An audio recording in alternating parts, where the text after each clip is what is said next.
Welcome to the world of interpretive stitching.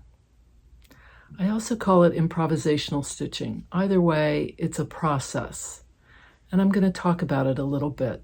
Some people, I think, come away, they see some of the things I'm doing, and they think, well, that's easy. She's just following the dye of the fabric or the different things that are in the fabric. And while that's true, it's actually quite a bit more complicated than that. And I think the beauty of improvisational stitching or interpretive stitching is that you start with a background, just plain, and you build on it. You make layers and layers and layers. It can be treated as though it were a collage in a way. And you build on it a little bit, and each time you add something, it then informs you as to what next step to take. This is the way I work. So, welcome. I'm glad you're here. I'm Ariane Zurcher. This channel is On the Other Hand. I'm going to turn you around and start demonstrating some of what I'm talking about. I took a leap here and I removed a dark circle that I had. Actually, it was sort of here and it went like this. It was in the same kind of this color, and I'd done the same sort of stitching on it. And I had another piece up here, for those of you who've been following the progress. And I took that out as well. And my first response to taking it out, first of all, it's been bothering me for weeks. And so I kept my word about, I tell the participants of my workshops, and I do this to myself too, which is don't take anything out, at least for the first few weeks. You need to sit with stuff. So with this piece and the other one down here, it was about, I want to say, over a month, maybe a couple months. And they just kept, and the more I worked on this area, the more this was really bothering me, to the point where I noticed I was photographing to take a close-up of this, and I was trying to crop it so I didn't see that red. And at that point, that's when I knew I had to remove it. So I like this, and I feel relief with this gone too. But when I see this piece as a whole now, it feels a little, I don't know. It's clear to me that there's a lot more work to be done. So one of the things I'm doing, and I have to put this up on the design wall to sort of see, but I've been blurring this edge, which was pretty, severe, trying to blur it a little bit. And also to bring in this color stitching. Now I don't have any more of this spun silk, so I use the same colorway to do, but in a silk chenille, doing French knots and then a seed stitch down here. Again, I'm going to have to put this up on the design wall. I'm going to take a look and see what I think of this. I may pull some of this roving out. I don't know. I'm not loving this, for instance, so that can come out. The beautiful thing about roving is, or this stuff, which is like a silk throaster. I don't even know what it is. You can just pull it out. But something needs to kind of come whooshing down a bit. I don't know what this thread is, but that could be cool to kind of bring up. This is looking very much like a piece, and then this is looking like something else, and I need these two to talk to each other. So this is, these are the challenges of both improvisational stitching or interpretive stitching. Either one is really descriptive of what I'm doing. I think people can see this and think, oh yeah, great. But it's actually quite a bit harder than it may look. for those of you who think it looks quite easy, give it a shot, see what you think. But what I found is that it gets a little more complicated the longer you go. So, for instance, here I've got this whole bit, and it looks good, but I do need to do something in here, and I definitely need to start thinking about this big bit here and what I'm going to do, and how am I going to get this portion and this portion and this big thing to talk to each other. And right now, they feel like they're kind of parallel playing. They're not interacting as much as I'd like them to be. So that's what I'm going to be working on, which means putting it up on the design wall, taking a photo. Sometimes I'll manipulate the photograph on my screen. So, for instance, right now, I've got this on my keyboard, and then I can draw on it. So I literally take my little thing, and I can draw on this to sort of get an idea or make ideas. And the beautiful thing is, so you don't like this, boom, delete it, gone. Don't like that.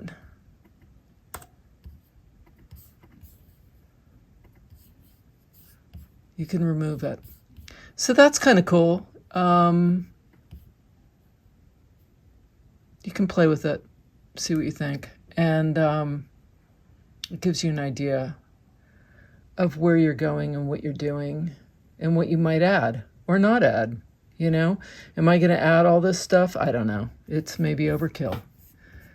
But it's fun to sort of play and to give you new ideas.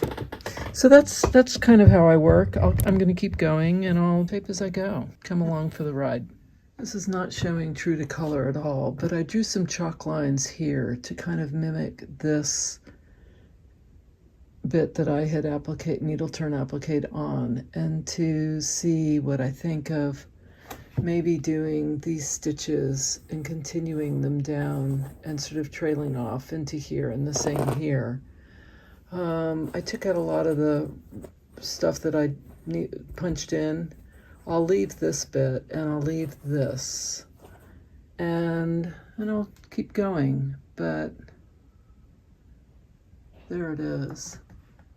I think this area is well realized, as is this here. I rather like that. I don't know if I'm going to do something in here or leave it alone. This also is sort of screaming out, but again, I don't know. And this area, I'm not sure what I'm gonna do there, but this area for sure needs some attention. So I'll be concentrating today on this area. It's too early to tell, how I feel about this. I decided to kind of give the impression of this continuing, sort of to give it some,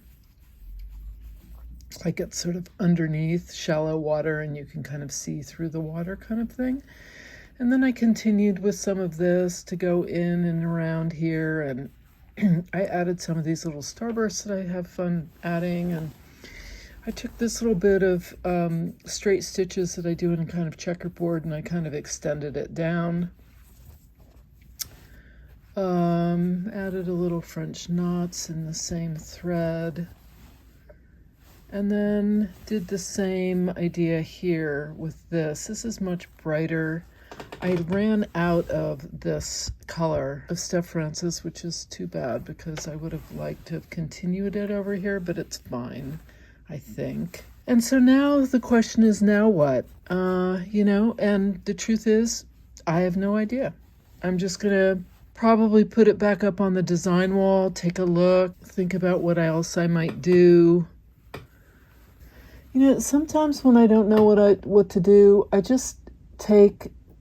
So I'll just show you. I have a couple of these guys. These are magnetic. They're great. I love them. Kohana. I'll put the link below.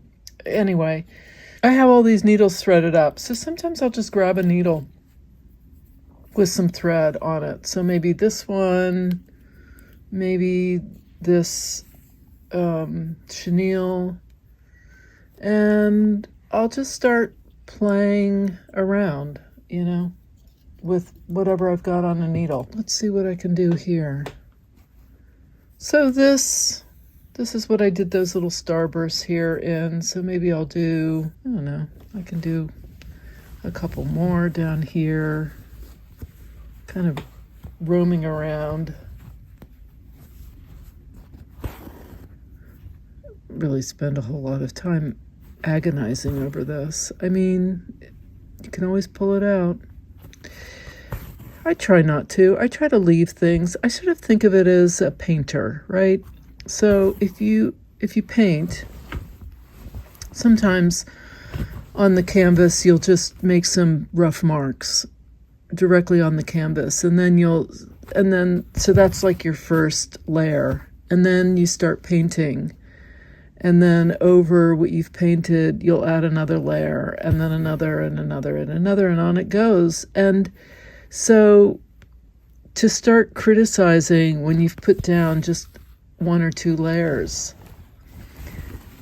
and like removing, well, it's going to get hard to actually get anywhere because you're taking stuff out before you've really given it a chance to evolve and become something. So I think of that a lot when I'm doing this kind of stitching. I've got some layers down, and sometimes it just takes a lot of stitches to start to see that it's making sense. The other thing is that I think of it as a dialogue, a conversation. So is the conversation interesting? Is it moving, or is it just kind of stagnating? Are there lots of different thoughts going on? Are there different points of view? That what makes an interesting conversation? Certainly not one person sort of standing on a soapbox and ranting. That's not, for most of us, that's not very interesting. But to have a lively conversation with lots of different points of view and lots of different voices and perspectives, that's fun. That's interesting. That can be engaging and cool and invigorating and exciting. And so that's kind of what I try to do with this. I think of it as a conversation. Is it flowing? Are there some different points of view? Do I have are they kind of in conversation with each other, or do we have a monologue going on? A monologue can be fine, but you don't want it to go on too long, and you don't want it to take over and sort of drown everybody else out. Those are some of the things I think of with this kind of interpretive stitching, improvisational.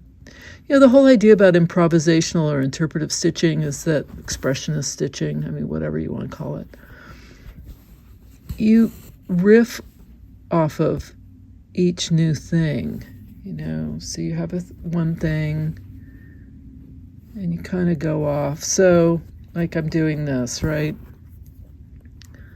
And then I'm gonna at some point move to something else, and it's kind of, if you ever took acting class, at an improv class, or watched improvisational, especially comedy, they do this thing where they talk about scene enders, right? And if you're in dialogue and you're doing improvisational, you're doing an improv piece with other actors, it's always so I'm doing this, and then the next person comes in and says, and now we're going to do this. So you always want to have an and.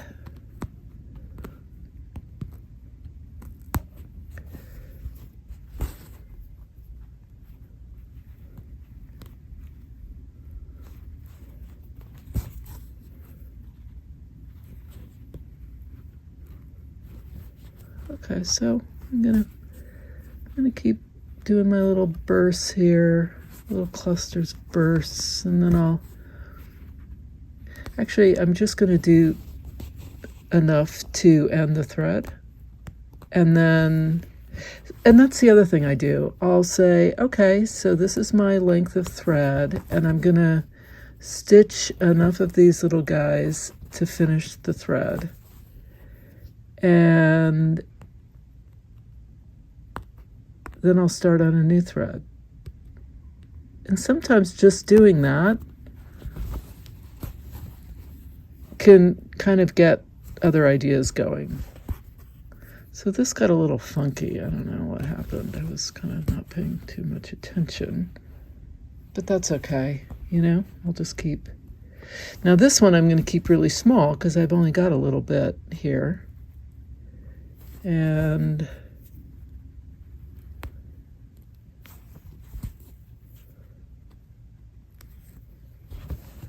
do this here. I think I've got like 1 or 2 more legs.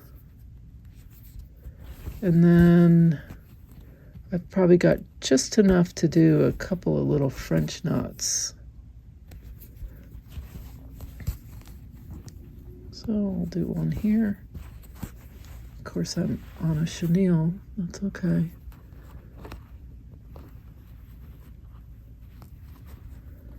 I think I'll probably end it here anyway. Yeah. All right. So, fine. So I'll end my thread here. And I'm going to grab this guy. There's not a lot here, and he's already kind of twisted up. So the thing about the chenille is that it really, really, really frays. So I'll just do a couple of French knots. Maybe one here. I think that's what I did here. It's the same thread. And I'll do another one here.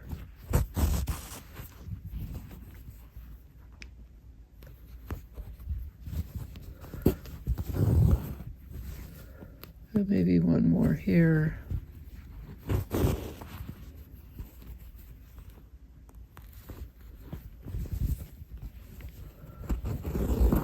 And I'll kind of meander over here.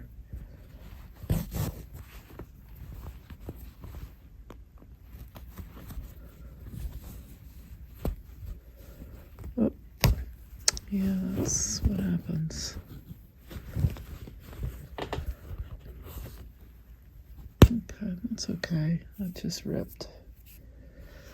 And I'm just going to thread this up and pull it down and pretend that it's all part of it.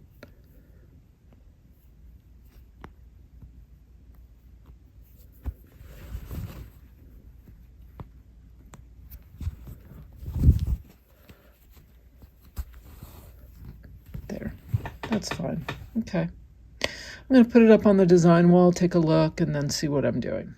All right, so it's up on the design wall, and I have to kind of sit with it for a while and see. So when I talk about interpretive stitching or improvisational stitching, I'm talking about having a piece, putting down a couple of background stitches, adding a large element, putting down more stitches, adding another element. In this case, it was painting. Added the bark, added some cheesecloth, added some more bark, did stitching all in between, kept adding, and with each addition, something else then came to me. So over here, it was this area and up here, and I thought, I need to do this sort of thing. I had already done this kind of webbing with the wrapped sari, and then I wanted to teach myself how to crochet, so I did a little weird I really don't know how to crochet. I know how to do a chain.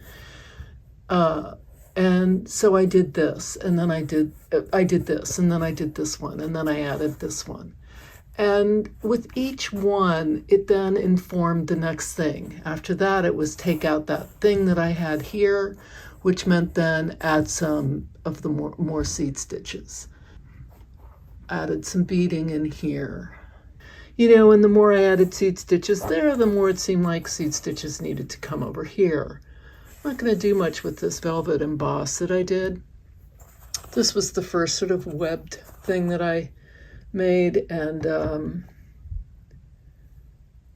you know, I put in some turkey work. Do I do more turkey work up here? Maybe I do a little bunch of turkey work. I don't know, you know, but each thing kind of is a springboard for the next thing. And that's how this process works. So I hope that this was helpful and interesting, and maybe it gave you some ideas of what you're working on and how you might continue with what you're working on. Thanks so much for watching, and until next time, here's to stitching together.